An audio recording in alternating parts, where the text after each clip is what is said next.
हरे कृष्णा। ब्राह्मण ने आके कहा, भागमिनी, इस विषय में भी कार्तवीर और समुद्र के संवाद रूप एक प्राचीन इतिहास का उदाहरण दिया जाता है। पूर्व काल में कार्तवीर अर्जुन के नाम से एक प्रसिद्ध राजा था जिसकी 1000 भुजाएं थी। उसने केवल धनुष बाण की सहायता से समुद्र पर्यंत पृथ्वी को अपने अधिकार में कर लिया था। सुना जाता है एक दिन राजा कार्तवीर समुद्र के किनारे विचर रहा था। वहां उसने अपने बल के घमंड में आकर सैकड़ों बाणों की वर्षा से समुद्र को आच्छादित कर दिया। तब समुद्र ने प्रकट होकर उसके आगे मस्तक झुकाया और हाथ जोड़कर कहा, वीरवर राजसिंह, मुझ पर बाणों की वर्षा ना करो। बोलो, तुम्हारी किस आज्ञा का पालन करूं? हे शक्तिशाली नरेश, तुम्हारे छोड़े हुए इन बाणों से मेरे अंदर रहने वाले प्राणियों की हत्या हो रही है, उन्हें अभय दान दो। कार्तवीर अर्जुन बोला, समुद्र, यदि कहीं मेरे समान धनुर्धर वीर मौजूद हो जो युद्ध में मेरा मुकाबला कर सके, उसका पता बता दो, फिर मैं तुम्हें छोड़कर चला जाऊंगा। समुद्र ने कहा, राजन, यदि तुमने महर्षि जन्मादग्नि का नाम सुना है तो उन्हीं के आश्रम पर चले जाओ। उनके पुत्र परशुराम जी तुम्हारा अच्छी तरह सत्कार कर सकते हैं। ब्राह्मण ने कहा, कमल के समान नेत्रों वाली देवी। तदंतर राजा कार्तवीर बड़े क्रोध में भरकर महर्षि जगमादग्नि के आश्रम पर परशुराम जी के पास जा पहुंचा और अपने भाइयों बंधुओं के साथ उनके प्रतिकूल बर्ताव करने लगा। उसने अपने अपराधों से महात्मा परशुराम जी को उद्भिन्न कर दिया। फिर तो शत्रु सेना को भस्म करने वाला अमित तेजस्वी परशुराम जी का तेज प्रज्वलित हो उठा। उन्होंने अपना फरसा उठाया और 1000 भुजाओं वाले उस राजा को अनेक शाखाओं से युक्त वृक्ष की भांति सहसा काट डाला। उसे मरकर जमीन पर पड़ा देख उसके सभी बंधु बांधव एकत्र हो गए और हाथों में तलवार और शक्तियां लेकर परशुराम जी पर चारों ओर से टूट पड़े। इधर परशुराम जी भी धनुष लेकर तुरंत रथ पर सवार हो गए और बाणों की वर्षा करते हुए राजा की सेना का संहार करने लगे। उस समय बहुत से क्षत्रिय परशुराम जी के भय से पीड़ित हो सिंह के सताए हुए मृगों की भांति पर्वतों की गुफाओं में घुस गए। उन्होंने उनके डर से अपने क्षत्रियोचित कर्मों का भी त्याग कर दिया। बहुत दिनों तक ब्राह्मणों का दर्शन न कर सकने के कारण वे धीरे धीरे अपने कर्म भूलकर शूद्र हो गए। इस प्रकार द्रविड़, आभेर, पुंड्रक और शबरों के सहवास में रहकर वे क्षत्रिय होते हुए भी धर्म त्याग के कारण शूद्र की अवस्था में पहुंच गए। तत्पश्चात क्षत्रिय वीरों के मारे जाने पर ब्राह्मणों ने उनकी स्त्रियों से नियोग की विधि के अनुसार पुत्र उत्पन्न किए, किंतु उन्हें भी बड़ा होने पर परशुराम जी ने फरसे से काट डाला। इस प्रकार एक एक करके जब 21 बार क्षत्रियों का संहार हो गया, तब परशुराम जी को दिव्य आकाशवाणी ने मधुर स्वर में सब लोगों के सुनते हुए कहा, बेटा परशुराम, इस हत्या के काम से निवृत्त हो जाओ। भला बारंबार इन बेचारे क्षत्रियों के प्राण लेने से तुम्हें क्या लाभ दिखाई देता है? उस समय महात्मा परशुराम जी को उनके पितामह ऋचिक आदि ने भी इस प्रकार समझाते हुए कहा, महाभाग, ये काम छोड़ दो, क्षत्रियों को ना मारो। पिता के वध को सहन न करते हुए परशुराम जी ने उन ऋषियों से इस प्रकार कहा, आप लोगों को मुझे इस काम से निवारण नहीं कराना चाहिए।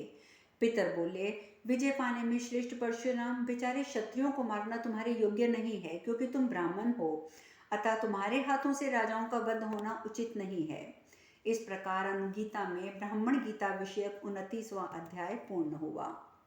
यह सुनकर पितरों ने कहा, ब्राह्मण श्रेष्ठ, इसी विषय में एक प्राचीन इतिहास का उदाहरण दिया जाता है, उसे सुनकर तुम्हें जैसा लगे वैसा आचरण करना।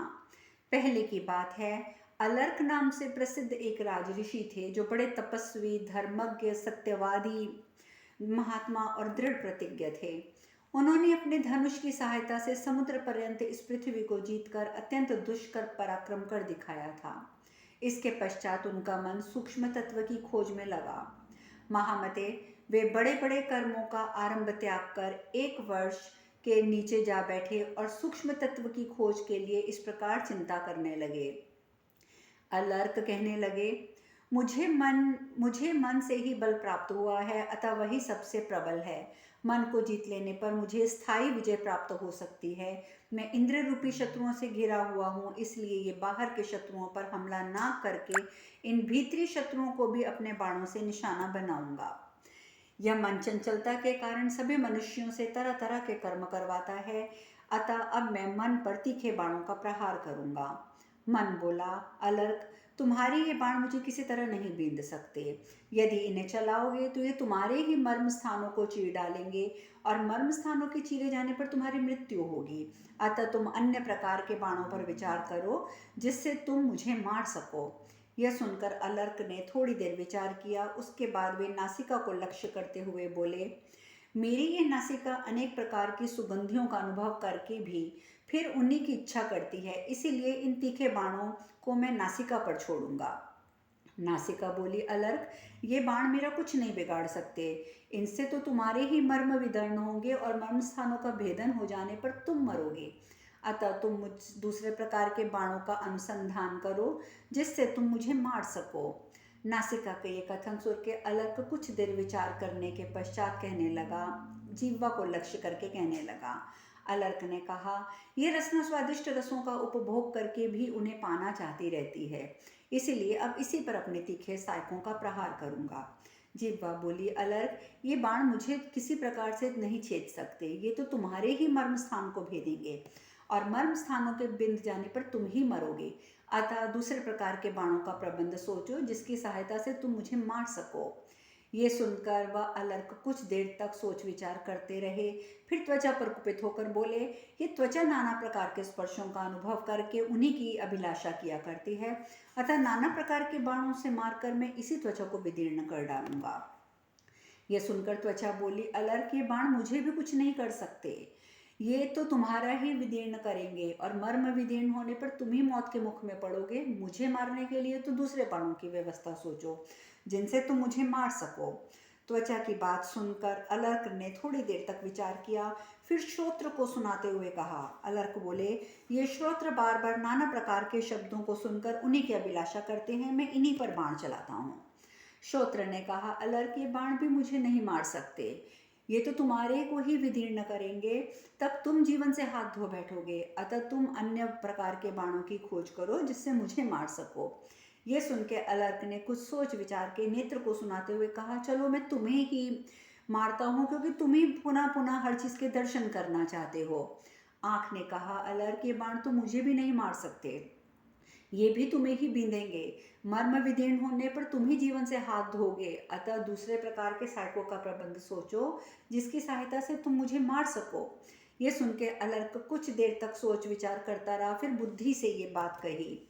अलर्क ने कहा, ये बुद्धि अपनी ज्ञान शक्ति से अनेक प्रकार का निश्चय करती है, अतः इस बुद्धि पर ही अपने तीक्ष्ण सायकों का प्रहार करूंगा। बुद्धि बोली, अलर्क, ये बाण मेरा किसी प्रकार भी स्पर्श नहीं कर सकते। इनसे तुम्हारा ही मर्म विदीर्ण होगा और मर्म विदीर्ण होने पर तुम नहीं मरोगे। जिनकी सहायता से मुझे मार सको वो बाण तो है ही नहीं, इसके विषय पर विचार करो। ब्राह्मण कहते हैं, देवी, तदंतर अलर्क ने उसी पेड़ के नीचे बैठकर घोर तपस्या करी, किंतु उससे मन बुद्धि सहित पांचों इंद्रियों को मारने योग्य किसी उत्तम बाण का पता न चल सका। तब वे सामर्थ्यशाली राजा एकाग्रचित होकर विचार करने लगे। विप्रप्रवर बहुत दिनों तक निरंतर सोचने विचारने के बाद बुद्धिमानों में श्रेष्ठ राजा अलर्क को योग से बढ़कर दूसरा कोई कल्याण का साधन प्रतीत नहीं हुआ। वे मन को एकाग्र करके स्थित आसन पर बैठ गए और ध्यान योग में साधना करने लगे। इस ध्यान योग रूप में एक ही बाण से मारकर उस बलशाली नरेश ने समस्त इंद्रियों को सहसा परास्त कर दिया। वे ध्यान योग के द्वारा आत्मा में प्रवेश करके परम सिद्धि को प्राप्त हो गए। इस सफलता से राजऋषि अलर्क को बड़ा आश्चर्य हुआ और उन्होंने इस गाथा का गान किया। अहो, बड़े कष्ट की बात है कि मैं अब तक बाहरी कामों में ही लगा रहा, भोगों की तृष्णा से आबद्ध होकर राज्य की उपासना करता रहा। ध्यान योग से बढ़कर दूसरा कोई उत्तम सुख साधन नहीं है, ये बात तो मुझे बहुत पीछे मालूम हुई। पितामह ने कहा, बेटा परशुराम, इन सब बातों को अच्छी तरह समझकर तुम क्षत्रियों का नाश ना करो, घोर तपस्या में लग जाओ, उसी से तुम्हें कल्याण प्राप्त होगा। अपने पितामह के इस प्रकार कहने पर महान सौभाग्यशाली जन्मादग्नि परशुराम जी ने कठोर तपस्या की और इससे उन्हें परम दुर्लभ सिद्धि प्राप्त हुई। इस प्रकार अनुगीता पर्व में ब्राह्मण गीता विषयक 30वां अध्याय पूर्ण हुआ। ब्राह्मण ने कहा, देवी, इस संसार में सत्व, रज, तम, ये 3 मेरे शत्रु हैं। ये वृत्तियों के भेद से 9 माने गए हैं। हर्ष, प्रीति, आनंद, ये 3 सात्विक हैं, और तृष्णा, क्रोध और द्वेष भाव राजस हैं, और थकावट, तंद्रा, और इसके साथ साथ तंद्रा के साथ साथ मोह, ये 3 गुण जो हैं तामस गुण कहे गए हैं। शांति चित्त जितेंद्रिय, आलस्यहीन और धैर्यवान पुरुष शम, दम और आदि बाण समूहों के द्वारा इन पूर्वोक्त गुणों का उच्छेद करके दूसरों को जीतने का उत्साह करते हैं। इसके विषय में पूर्व काल में बातों को के जानकार लोग एक गाथा सुनाया करते हैं। पहले कभी शांति परायण महाराज अम्बरीश ने इस गाथा का गान किया था। कहते हैं, जब दोषों का बल बढ़ा और अच्छे गुण दबने लगे, उस समय महायशस्वी महाराज अम्बरीश ने बलपूर्वक राज्य की बागडोर अपने हाथ में ले ली। उन्होंने अपने दोषों को दबाया और उत्तम गुणों का आदर किया। इससे उन्हें बड़ी सिद्धि प्राप्त हुई और उन्होंने ये गाथा गाई। मैंने बहुत से दोषों पर विजय पाई और समस्त शत्रुओं का नाश कर डाला, किंतु एक सबसे बड़ा दोष रह गया है। यद्यपि वह नष्ट कर देने की योग्य है, तो भी मैं नाश ना कर सका। उसी की प्रेरणा से इस प्राणी को वैराग्य नहीं होता। तृष्णा के वश में पड़ा हुआ मनुष्य सदा संसार में नीच कर्मों की ओर दौड़ता है, सचेत नहीं होता। उससे प्रेरित होकर वह यहाँ नहीं करने योग्य काम भी कर डालता है। उस दोष का नाम है लोभ। उसे ज्ञान रूपी तलवार से काटकर मनुष्य सुखी होता है। लोभ से तृष्णा, तृष्णा से चिंता पैदा होती है।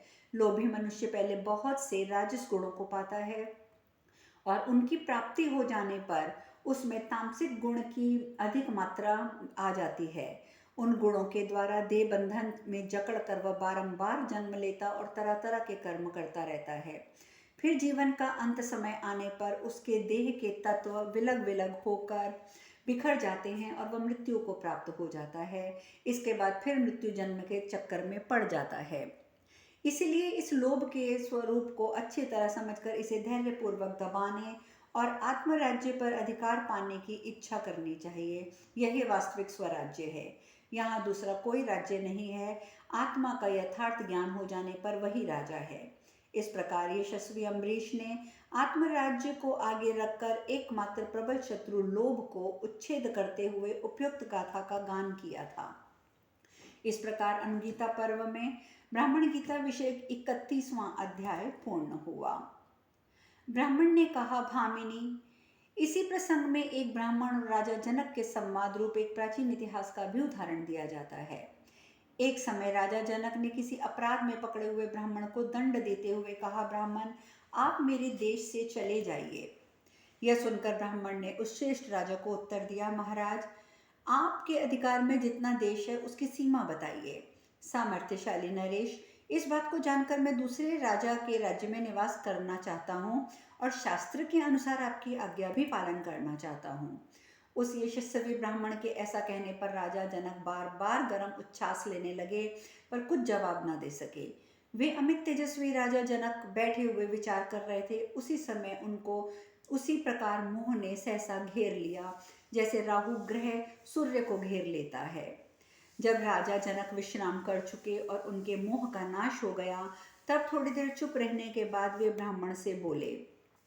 जनक ने कहा, ब्राह्मण, यद्यपि बाप दादों के समय से ही मिथिला प्रांत के राज्य पर मेरा अधिकार है, तथापि मैं अपनी विचार दृष्टि से देखता हूँ तो सारी पृथ्वी में खोजने पर भी कहीं मुझे अपना देश दिखाई नहीं देता। जब पृथ्वी पर अपने राज्य का पता ना पा सका तो मैंने मिथिला में खोजा। जब वहां भी निराशा हुई तो प्रजा पर अपना अधिकार पता लगाया, किंतु उन पर भी अधिकार निश्चित ना हुआ तो मुझे मोह हो गया। फिर विचार कर के द्वारा उस मोह का नाश होने पर मैं इस नतीजे पर पहुंचा हूँ कि कहीं मेरा राज्य नहीं है, अथवा सर्वत्र मेरा ही राज्य है। एक दृष्टि से ये शरीर भी मेरा नहीं है और दूसरी दृष्टि से ये सारी पृथ्वी भी मेरी है। इस तरह मेरी है, उसी तरह दूसरों की भी है। ऐसा मैं मानता हूँ। इसलिए द्विजोत्तम, अब आपकी जहाँ इच्छा हो रहिए एवं जहाँ रहे उसी स्थान पर उपभोग कीजिए। ब्राह्मण ने कहा, राजन, जब बाप दादों के समय से ही मिथिला प्रांत के राज्य पर अपना अधिकार है, तब बताइए किस बुद्धि का आश्रय लेकर आपने अपने प्रति इतनी ममता का त्याग कर दिया। किस बुद्धि का आश्रय लेकर आप सर्वत्र अपना ही राज्य मानते हैं और किस तरह कहीं भी अपना राज्य नहीं समझते एवं किस तरह सारी पृथ्वी को अपना आदेश समझते हैं। जनक ने कहा, ब्राह्मण, इस संसार में कर्मों के अनुसार प्राप्त होने वाली सभी अवस्थाएं आदि अंत वाली हैं। ये बात मुझे अच्छी तरह मालूम है, इसीलिए मुझे ऐसी कोई वस्तु प्रतीत नहीं होती जो मेरी हो सके। वेद भी कहता है, ये वस्तु किसकी है, ये किसका धन है, अर्थात किसी का नहीं है। इसीलिए जब मैं अपनी बुद्धि से विचार करता हूँ तब कोई वस्तु ऐसी नहीं जान पड़ती जिसे मैं अपना कह सकूं। इसी बुद्धि का आश्रय लेकर मैंने मिथिला के राज्य से अपना ममत्व हटा लिया है। अब जिस बुद्धि का आश्रय लेकर मैं सर्वत्र अपना ही राज्य समझता हूँ, उसे सुनो। मैं अपनी नासिका में पहुंची हुई सुगंध को अपने सुख के लिए नहीं ग्रहण करना चाहता, इसलिए मैंने पृथ्वी को जीत लिया है और सदा वे मेरे वश में रहती है।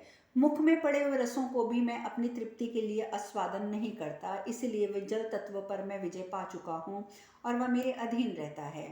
मैं नेत्र के विषयभूत रूप और ज्योति का अपने सुख के लिए अनुभव नहीं करना चाहता, इसलिए मैं तेज को जीत लिया है और वह सदा मेरे अधीन रहता है। तथा मैं त्वचा के संसर्ग से प्राप्त हुए स्पर्श जनित दुखों सुखों को अपने लिए नहीं चाहता, अतः मेरे द्वारा जीता हुआ वायु सदा मेरे वश में रहता है। मैं कानों में पड़े हुए शब्दों को ही अपने सुख के लिए नहीं ग्रहण करना चाहता, इसीलिए वे मेरे द्वारा जीते हुए शब्द सदा मेरे अधीन रहते हैं। मैं मन में आए हुए मंतव्य विषयों का भी अपने सुख के लिए अनुभव नहीं करता, इसीलिए मेरा जीता हुआ मन मेरे वश में रहता है। ऐसे समस्त कार्यों का आरंभ देवता, पितर, भूत और अतिथियों के निमित्त होता है। जनक की ये बातें सुनकर वत्सा ब्राह्मण हंसा और कहने लगा, महाराज, आपको मालूम होना चाहिए कि मैं धर्म हूँ और आपकी परीक्षा के लिए ब्राह्मण का रूप धारण करने के लिए ही यहाँ आया हूँ। अब मुझे निश्चय हो गया है कि संसार में सत्व गुण रूप नेमी से घिरे हुए और कभी पीछे न लौटने वाले इस ब्रह्म प्रीति रूप दुर्निर्विकार चक्र का संचालन करने वाले एकमात्र आप ही हैं। इस प्रकार श्री महाभारत अश्वमेधिक पर्व में के अंतर्गत अनुगीता में ब्राह्मण गीता विषयक 32वां अध्याय पूर्ण हुआ। अब शेष कथा कल। हरे कृष्णा।